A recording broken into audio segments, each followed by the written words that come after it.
This saw is somewhere in the neighborhood of, well, probably 20 years old. It's been very good and it still works great. So I'm pleased with the saw, and I've added a lot of things to it over the years. One of them is replacing the, when it's upright, there's a little table you can put on here that came with the saw.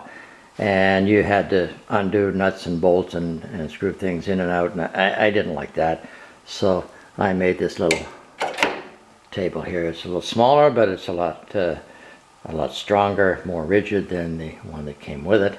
And it's easy to use or not use. It's a flip of this and you're one way or the other.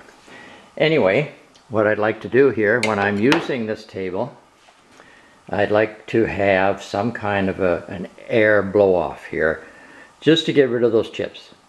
I don't really need to put an air mister on here because it makes such a mess. I don't like doing that unless I really have to.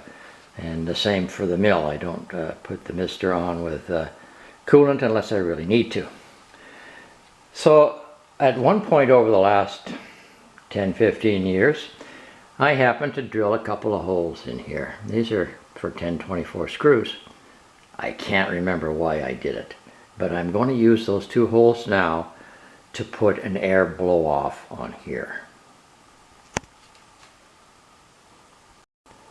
So this is what I bought for the air blow off. It came from Amazon. I could provide a link for that. Put this tubing, the pickup tubing for the coolant, I put it inside this canister. I just drilled a hole and folded it up and put it in there because I'm almost positive that I'm never going to use the pickup to do misting. So that will protect it just in case I ever want to use it someplace else. I can take it out of here and use it. So in order to mount this, what I've done, I've taken a piece of aluminum, I think that's about 1/4 inch thick, and I put a couple of holes in here.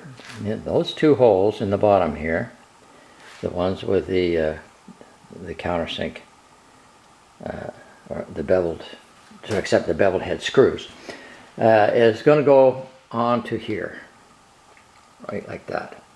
I'll screw that on there. These other two holes here are tapped holes for 1024 screws, and those are going to go, the screws will go through here and into those holes, and that's how I plan on mounting this.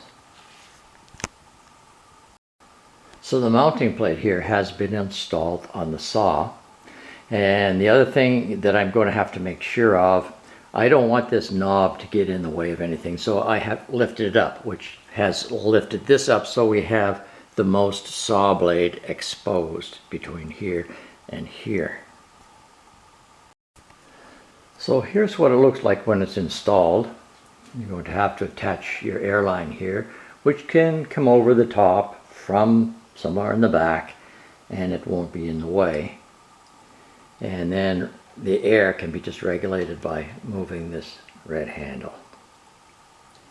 Now, of course, flipping this table back where it goes normally, you're probably not going to have room to just leave this on here. Let's see what it looks like. We'll tip it right down.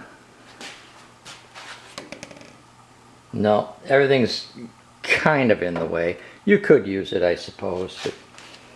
I don't intend to leave this on there all the time. It only takes a minute to take it on or off. You only have these two screws to remove down here, and it's on or off.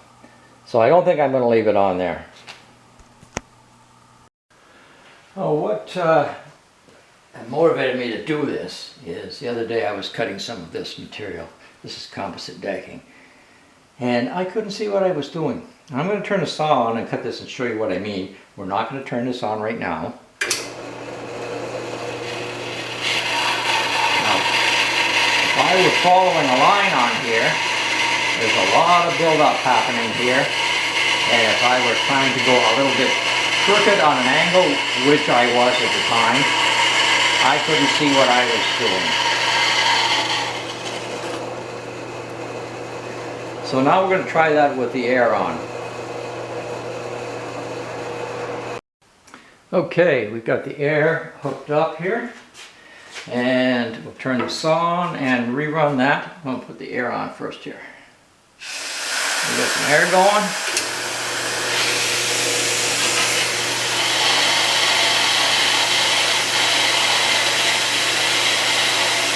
And it seems to be working really well here.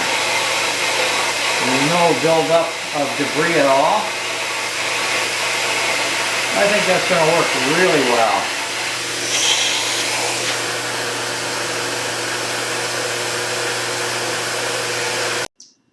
I put a couple of links in the description. One is for the Amazon Mister, and the other one is to my video on the horizontal saw flip-up table.